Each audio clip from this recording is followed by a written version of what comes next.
ADHD problem বা attention deficit hyperactive disorder যে শিশুদের দেখা দেয়, আজকে তাদের নিয়ে আমি কথা বলবো। অ্যাটেনশন ডেফিসিট হাইপারঅ্যাক্টিভ ডিসঅর্ডার একটা এমন রোগ যেটা 3 থেকে 4 বছর বয়সী শিশুদের মধ্যে ইজিলি ডায়াগনোসিস করা যেতে পারে, এবং এটার মেন প্রবলেমই হচ্ছে একটা অ্যাটেনশনের প্রবলেম, আর সেকেন্ড ব্যাপার হচ্ছে একটা হাইপার অ্যাক্টিভিটি। এই দুটো জিনিস কিন্তু খুব বেশি করে দেখা দেয়। এবার কথা হচ্ছে যে কি কি সিমটম থাকলে বুঝবো আমরা যে আপনার চাইল্ডের এডিএইচডি প্রবলেম আছে। তো যে সিমটমগুলো মোস্টলি চোখে পড়ে সেটা হচ্ছে ঘুম কম হওয়া, প্রচণ্ড মাত্রায় কনসেন্ট্রেশন পাওয়ার কমে যাওয়া, অর্থাৎ একটা কাজ করছে সেটাতে হয়তো ম্যাক্সিমাম 1 থেকে 2 মিনিট মতো কনসেন্ট্রেশন থাকছে, হয়তো সে কোনো কিছু লিখছে বা খাচ্ছে কিংবা কোনো কিছু নিয়ে খেলছে, সেই খেলনাটার প্রতিও কিন্তু 1 মিনিট বা 2 মিনিটের প্রতি কিন্তু সেটার প্রতি আর তার কোনো আগ্রহ থাকছে না, কিংবা সে খুব ছোটাছুটি করছে, সারাক্ষণ ছোটাছুটি করছে, কোনো বিষয়ে তার আগ্রহ নেই, কারো কথা শুনছে না, কারো কোনো বিষয়ের প্রতি কোনো মনোসংযোগ করতে পারছে না, পড়াশুনো তো বটেই, এমনকি ঘুমও তার একটা অন্যতম ডেফিসিটের জায়গা। অর্থাৎ পড়াশুনো যেমন তার কনসেন্ট্রেশন পাওয়ার থাকছে না, ঠিক তেমনই ঘুমাচ্ছেও না, ঘুমও কম হবে এইরকম এডিএইচডি বাচ্চাদের।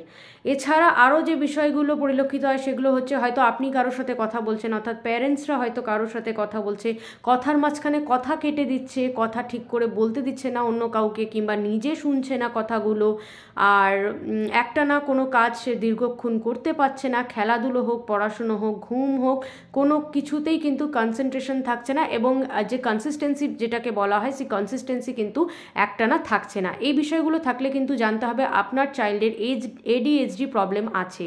আর এডিএইচডি প্রবলেম মূলত দুটো কারণে হয়ে থাকে। একটা হলো জেনেটিক কারণ, অর্থাৎ বংশগতি বা বংশের কোনো যদি কারণে হয়ে থাকে, বংশে কারো থাকলে সেটা তাহলে তার মধ্যে আসতে পারে। আর একটা হচ্ছে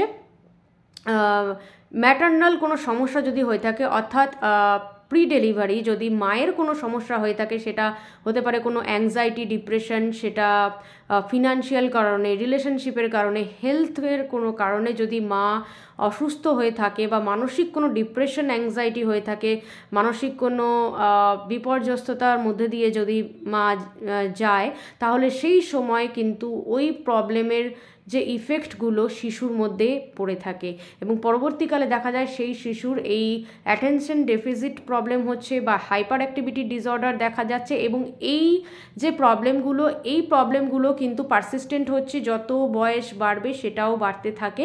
বাট এটা যদি প্রপারলি ডায়াগনোসিস করা যায় তাহলে কিন্তু উইথ টাইম অ্যান্ড পেশেন্স এগুলোকে কিন্তু কন্ট্রোল করা যেতে পারে। খুব ইজি কয়েকটা ওয়ে বলবো আমি, যাতে এডিএইচডি বাচ্চাদের জন্য খুব এফেক্টিভভাবে কাজ করবে। নাম্বার 1 হচ্ছে প্রচুর পরিমাণে ফ্লুইড ইনটেক, অর্থাৎ জল বেশি করে খেতে হবে বাচ্চাদেরকে।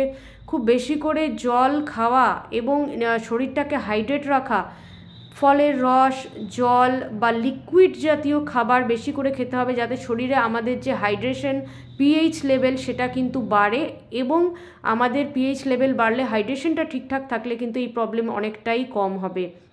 এর পাশাপাশি ঘুম 8-10 ঘন্টা মিনিমাম একটা বাচ্চার ঘুমের দরকার, স্পেশালি যে সে যদি এডিএইচডি প্রবলেমের বাচ্চা হয়। আপনাদের ক্ষেত্রে অনেকেই দেখা যায় যে অনেকেই 10টা-11টার সময় রাত্রিবেলা ঘুমাতে যাচ্ছেন, অনেকে 12টার সময় যাচ্ছেন। বেটার হবে আপনারা যদি 9টার সময় ঘুমাতে যান, অ্যাটলিস্ট আপনার বেবিকে বা চাইল্ডকে যদি 9টার সময় ঘুম পাড়িয়ে ফেলতে পারেন, তাহলে কিন্তু ঘুমের 8 থেকে 10 ঘন্টার ঘাটতিটা পূরণ হয়ে যাবে, এবং প্রপার স্লিপ হলে ব্রেনের কিন্তু প্রপার রেস্ট হবে, এবং এই অ্যাক্টিভিটিগুলো, হাইপার অ্যাক্টিভিটিগুলো অনেকটাই কমবে। এর পাশাপাশি ব্রেন জিম কিংবা সিবিটি, অর্থাৎ কগনিটিভ বিহেভিয়ারাল থেরাপি, এটাও খুব ইফেক্টিভ এক্ষেত্রে। সর্বোপরি একজন প্যারেন্টসকে কিন্তু পেশেন্ট রাখতে হবে, কোনোভাবেই কিন্তু আপনার চাইল্ডকে বকাঝকা কিংবা মারামারি এসব করা কিন্তু যাবে না। প্রপার পেশেন্স, প্রপার ধৈর্যর সাথে কিন্তু আপনারা এটাকে কন্ট্রোল করতে পারবেন।